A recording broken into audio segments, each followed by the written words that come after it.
In a world where the line between reality and fantasy fades away, where silence carries a secret, and every whisper tells a story. Welcome to The Whisper of the Narrator. Here, tales are not just told, they are lived. Souls are reborn through words of mystery and magic, where fear, passion, and destiny intertwine.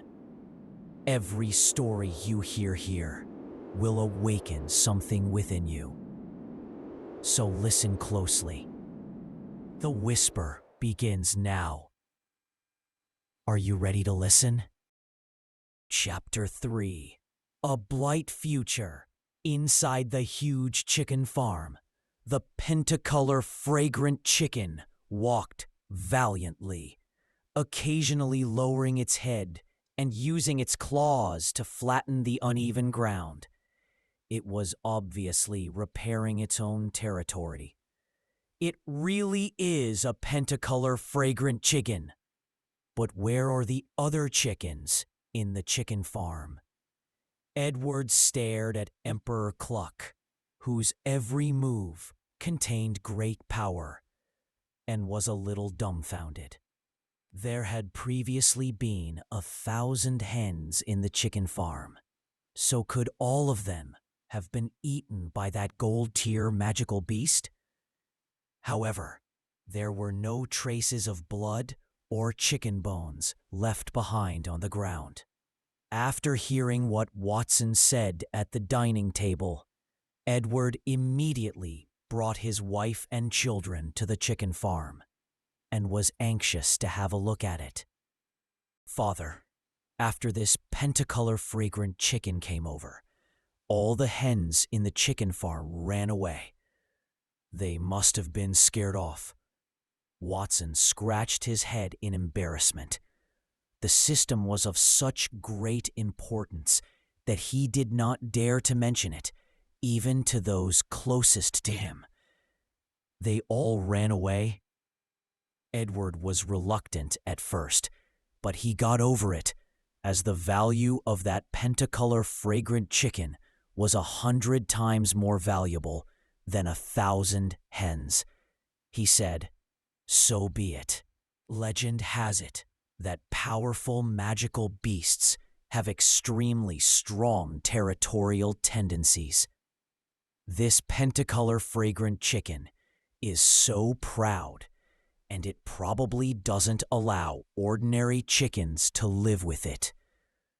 God blessed us and gave us the good fortune of meeting it.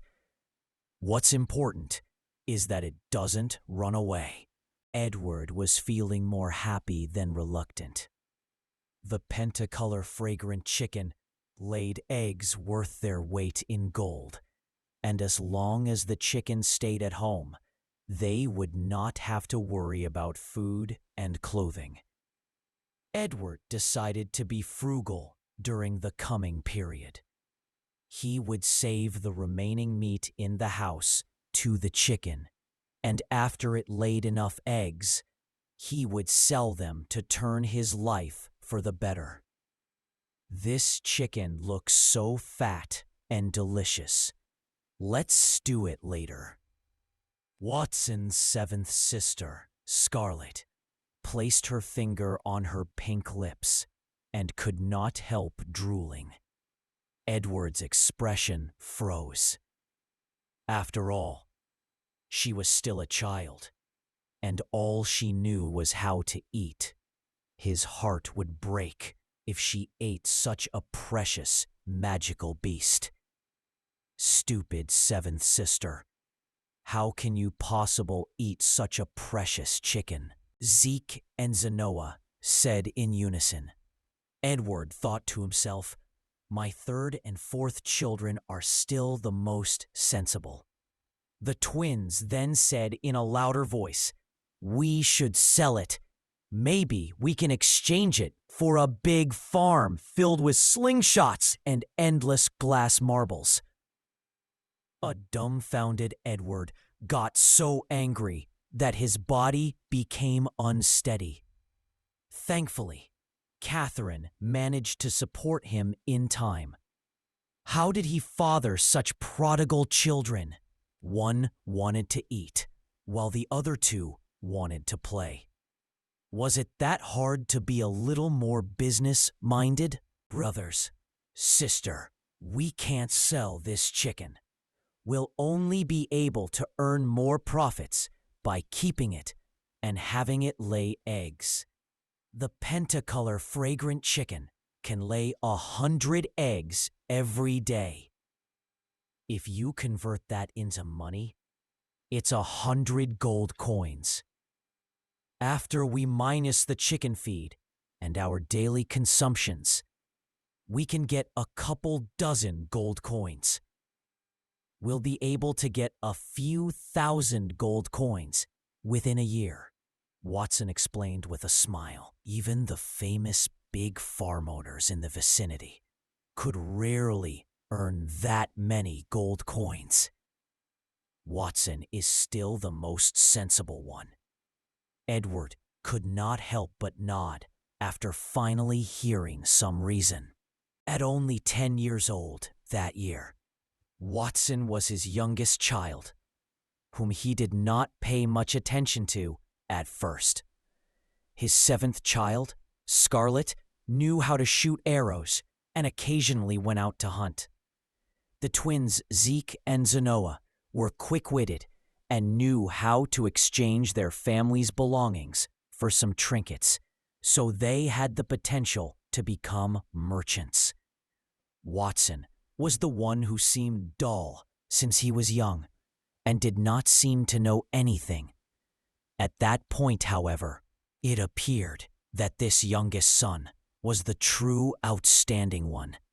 In addition, he was lucky to have met the Pentacolor Fragrant Chicken, so the chicken farm would be left to him to manage in the future. 8th brother, we understand what you're saying, but how are we going to keep this multicolored fragrant chicken? We can't stop if it wants to run. Don't tell me we have to tie it up. We've never raised such a precious magical beast too. So, what if it dies? Zeke tilted his head and had a doubtful expression. These words doused Edward's enthusiasm like ice water. Zeke was right.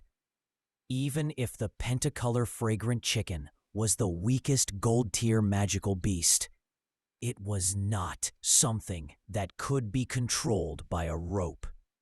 How could they stop it if it wanted to leave? Moreover, if they failed to serve it well and the Pentacolor Fragrant Chicken died, there was nowhere else they could cry to. Don't worry about it, everyone. I don't know what's going on with this Pentacolor Fragrant Chicken, but it's very close to me. It won't run away. Watson had a shy expression. He waved his hand and said, "Come here, Emperor Cluck." The Pentacolor Fragrant Chicken, which had a proud look on its face just a moment ago and was kicking a stone, flapped its wings in an instant and ran all the way to Watson's leg. It rubbed its head affectionately and let out a series of clucks to ingratiate itself. That, Edward and the others exchanged shocked looks with each other. How could such a magnificent, gold-tier magical beast be like this? This chicken is called Emperor Cluck? What a strange name! Upon seeing that the chicken was very close to Watson, Scarlet could not help but come closer. "Come over here, Emperor Cluck." Emperor Cluck rolled its eyes at her, then raised its claw and stomped on the ground, instantly creating a half-meter deep ditch.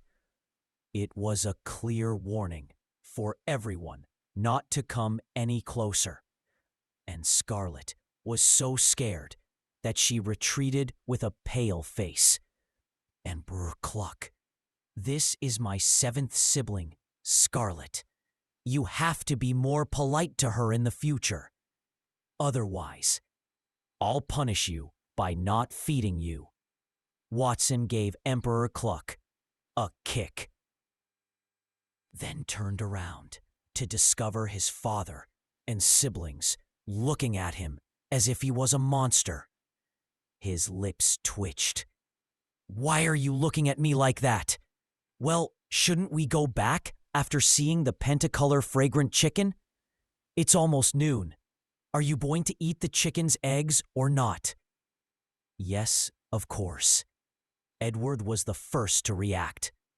With a wave of his hand, he immediately made up his mind and decided that he had to hand over the chicken farm to Watson. Half an hour later, everyone sat around the wooden dining table, and their mother, Catherine, distributed the eggs. One each. Be careful not to burn yourselves. The large colored eggs were placed in front of everyone and were emitting heat because they had just been boiled. Watson picked up a fork and cracked the eggshell. He then used a small knife to cut open the colorful egg white. A golden liquid flowed out of the egg at once, emitting a gentle glow like the morning sun. A special fragrance assaulted everyone's senses and filling the entire room. It smells so good. Unable to hold it in anymore, Watson picked up the cut egg and slowly put it into his mouth. He had already eaten one earlier, and it was his second egg of the day. It had a better flavor because it was cooked, and there was a creamy aroma as soon as it entered his mouth. It tasted even better than meat, and it was no wonder that those great nobles scrambled like mad just to eat some Pentacolor Fragrant Chicken. The others ate in a very unruly manner compared to him. Scarlet's cheeks were puffed up, and she licked her fingers, muttering in a muffled voice, "Wow, even the eggs taste good. I wonder what the chicken itself tastes like." Zeke and Zenoa were fighting over it, saying, "Give me a bite of yours. Just one bite." Edward stuffed the egg into his mouth with a straight face, then stretched his hand toward his wife Catherine, who smacked it away begrudgingly. He smiled awkwardly. He said earnestly, "Ahem.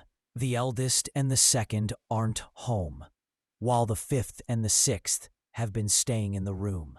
This is for them. Don't get any other thoughts." Seeing Catherine's suspicions of him, Edward changed the topic. "I'm really not a glutton, trust me." "All right, forget about it. Since everyone's here, I'll be announcing a very important matter. From today onward, the chicken farm will be under Watson's management.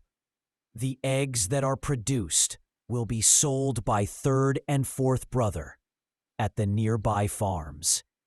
Does everyone have any objections?" Everyone else was fighting to eat the eggs, so they naturally had no objections.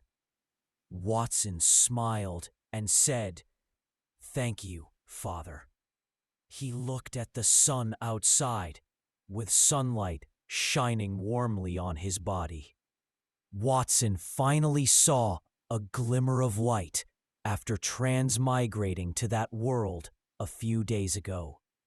With the Pentacolor Fragrant Chicken, he believed that a bright future was ahead of him, and he looked forward to it greatly. And so, the whisper fades, but the story never truly ends. Each tale hides within it a new beginning. Perhaps even another life waiting to be told. You've been listening to The Whisper of the Narrator. If this journey touched your soul, don't let it end here. Subscribe, stay, and listen again. For the next whisper will be deeper, darker, and more beautiful.